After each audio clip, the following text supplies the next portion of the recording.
Seth Green is here, and Jamie Liddell's coming up. Our next guest tonight paved the way for muscle-bound governors everywhere. His latest book is called Don't Start the Revolution Without Me. Please welcome Jesse Ventura.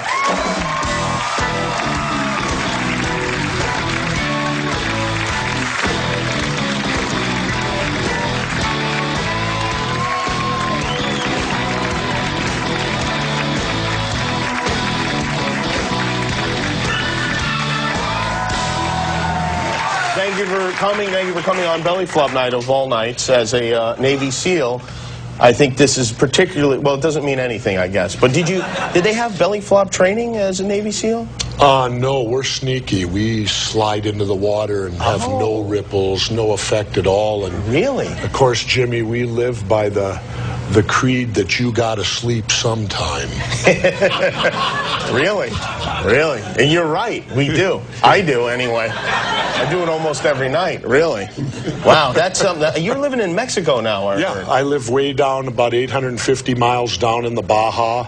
I live with those scary brown-skinned people that we want to put fences up and build walls to keep away. I mean, we're frightened to death of them. And imagine, I live right down with them, and I don't even know the language. You don't speak any Spanish? Barely. Really? No, wow. I pantomime a lot, and I get by. They're smart, and they're patient, and they don't care as long as you try, you know, and put forth the effort. But no, I live an hour from pavement and an hour from electricity. Wow. I live completely off the grid down there. It creates a whole new life that you look at things in a much different way. I guess I'd say this. I wake up in the morning, every morning, with nothing to do, and I go to bed at night, I'm half done. This is you with Fidel Castro in Cuba, and this is a trip that the president asked you not to take. Yep. And you took it anyway. Yep.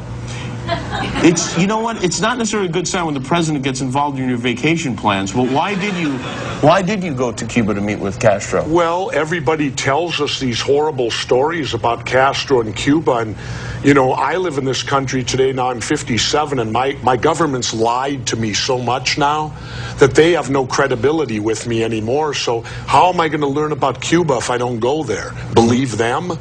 Mm-hmm. You know, these are the people that told us about weapons of mass destruction, ties to Al-Qaeda, that oil was going to pay for, the Iraqi oil would pay for the war. Remember that one?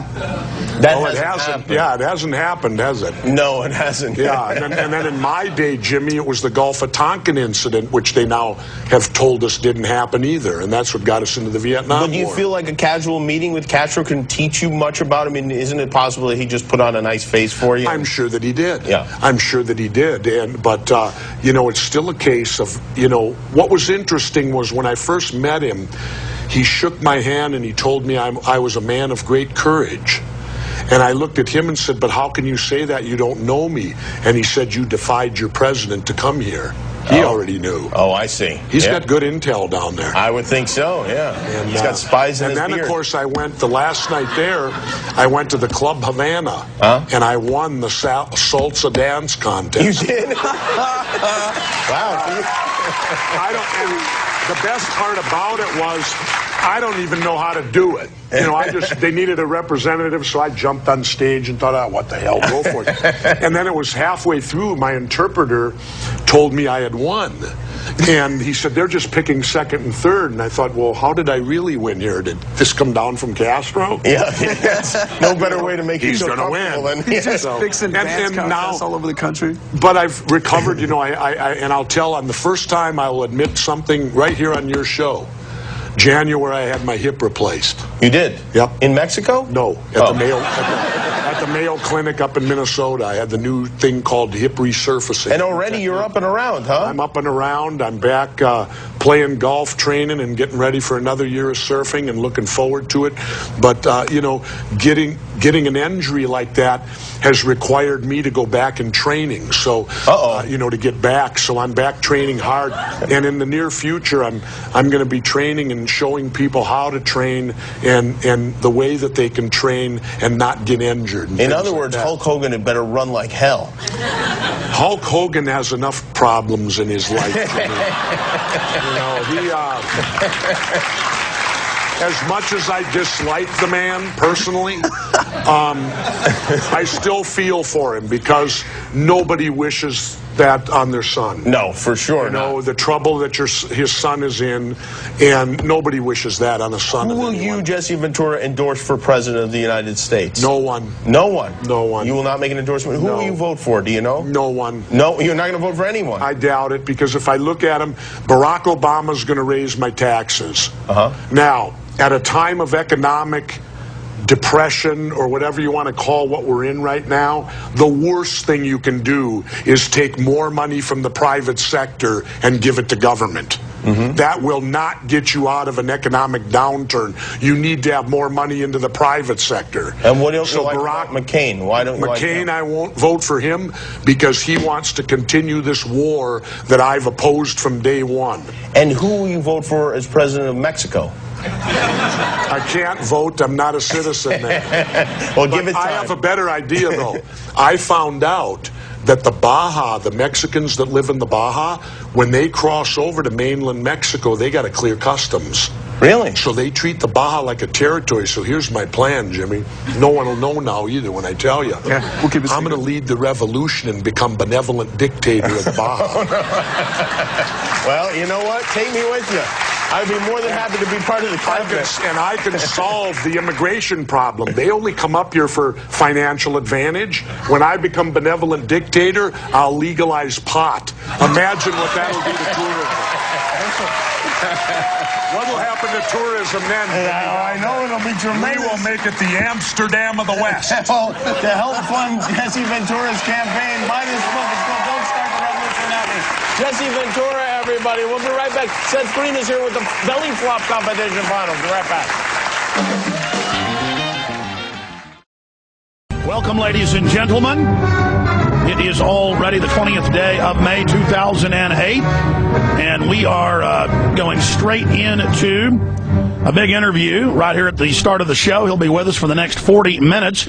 He is former Minnesota Governor Jesse Ventura, also Hollywood movie star, Navy SEAL, and so much more. He's also a best-selling author, former TV host on MSNBC. And he was on with us about a month ago, and it made headlines in hundreds of newspapers, the Associated Press, and national television when he came on the show and questioned the official 9/11 story. And I was just talking to him before we went live, and he said he's, quote, got something he wants to complain about. So you'll find out what that is with me right now. Governor Ventura, thank you for coming on with us. Hi, Alex. Great to be here again. I hope I could say that. No, I'm laughing because I guess when you do your show, you automatically make it on Bill O'Reilly's idiot list. I think that's what happens, yes. Now, I'm confused over that, Alex. How come we're not allowed to ask any questions today? Well, this broadcast has about 2 million listeners per show, and then it's all magnified on the web, and they don't like the fact that there is a large alternative radio show with more than 60 affiliates, and that's #1 internet show. We have the most listeners. Maybe it's something like that, because I can't believe how I simply ask some questions and the way you're attacked. For simply asking questions? Has our country really become that you're not even allowed to publicly question the government? You know, I say this, Alex, because in looking back on my 56 years on the planet, the government's lied to me a great deal. And they don't have great credibility with me. So why wouldn't I question them when they tell me something? Oh, I totally agree with you. I mean, how many times have they been caught lying? And isn't it more suspicious? Methinks they protest too much. Yeah. That they don't want us to ask about Building 7, the firefighters on tape saying the government blew it up. I mean, why aren't we supposed to talk about that? I don't know. You know, one of the most interesting interviews that I've seen now has been William Rodriguez. Absolutely, he was. I mean, when I watched the DVD of William Rodriguez, this guy is totally talking from what he remembers. You can clearly see it. He's not making anything up. Well, he was there. The firefighters and police say that he stayed in to get a lot of them out when things were starting to collapse. Oh, he's a hero's hero. There's no doubt about it. And when you hear him talk and he tells about what he knows there, how can you not question what went on that day?